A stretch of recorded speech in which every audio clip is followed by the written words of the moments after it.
পুজোর ছুটিতে ঘুরতে যেতে চান? পরিবার, বন্ধু বা সহকর্মীদের নিয়ে ঘুরে আসুন আলিপুরদুয়ারের ছোট্ট অফবিট চা বাগান এলাকা লঙ্কাপাড়ায়।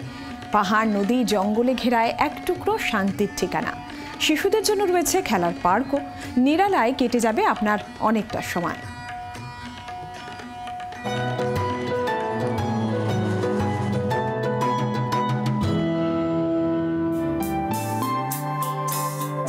আলিপুরদুয়ার লঙ্কাপাড়া চা বাগানটি পাহাড়, নদী, জঙ্গলে ঘেরা। পর্যটনের উপযোগী সমস্ত প্রাকৃতিক সম্পদে ভরপুর। এই চা বাগানের একদিকে ভুটান, অন্যদিকে ভারত। মাঝখান দিয়ে বয়ে গিয়েছে তিতির নদী। এখানে রয়েছে একাধিক বন্য প্রাণীও। এই সমস্ত প্রাকৃতিক সম্পদকে কাজে লাগিয়ে এলাকার আর্থিক সচ্ছলতা ফিরিয়ে আনতে লঙ্কাপাড়াকে ঘিরে গড়ে উঠেছে পর্যটন কেন্দ্র।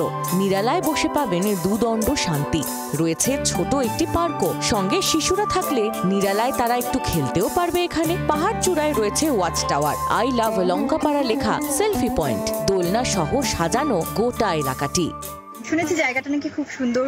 এসে সত্যিকারই বুঝতে পারলাম কতটা সুন্দর জায়গাটা। আমাদের কোচবিহারের কাছাকাছি এত সুন্দর একটা জায়গা আছে জানতাম না। তো এসে খুব ভালো লাগলো। আসবেন সবাই, এসে ঘুরে যাবেন জায়গাটা। খুবই ভালো লাগলো। চারদিকে পাহাড় সুসজ্জিত, চা বাগানের মাঝখান দিয়ে গাড়ি করে আসা হলো এখানে। পরিবেশ খুবই মনোমুগ্ধকর। এখানকার সুষ্ঠু পরিবেশ, পরিচালন কমিটিও এখানে ভালো বন্দোবস্ত করেছে। ছোট একটা টাওয়ার রয়েছে, পাশ দিয়ে নদী বয়ে গেছে, পাশেই ভুটান পাহাড়। ভাবছেন কিভাবে যাবেন? ট্রেনে করে পৌঁছে যান new Alipurduar rail station.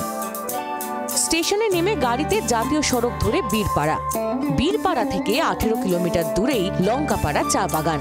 Lankapara যাওয়ার সময় গাড়ি থেকেই দেখতে পাবেন পাহাড়ের কোলে মেঘের খেলা। চা বাগানের মাঝখান দিয়ে রাস্তা এঁকে বেঁকে পাহাড়ি এলাকায় উঠে গিয়েছে। নিরালায় একটা দিন কাটিয়ে অনায়াসেই চলে আসতে পারেন জলদাপাড়াতে।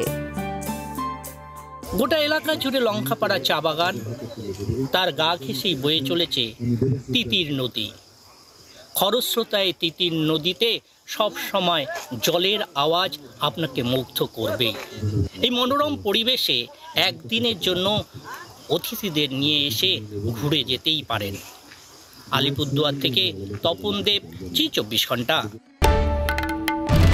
বাংলার আওয়াজ, বাঙালির আবেগ, জি 24 ঘন্টা।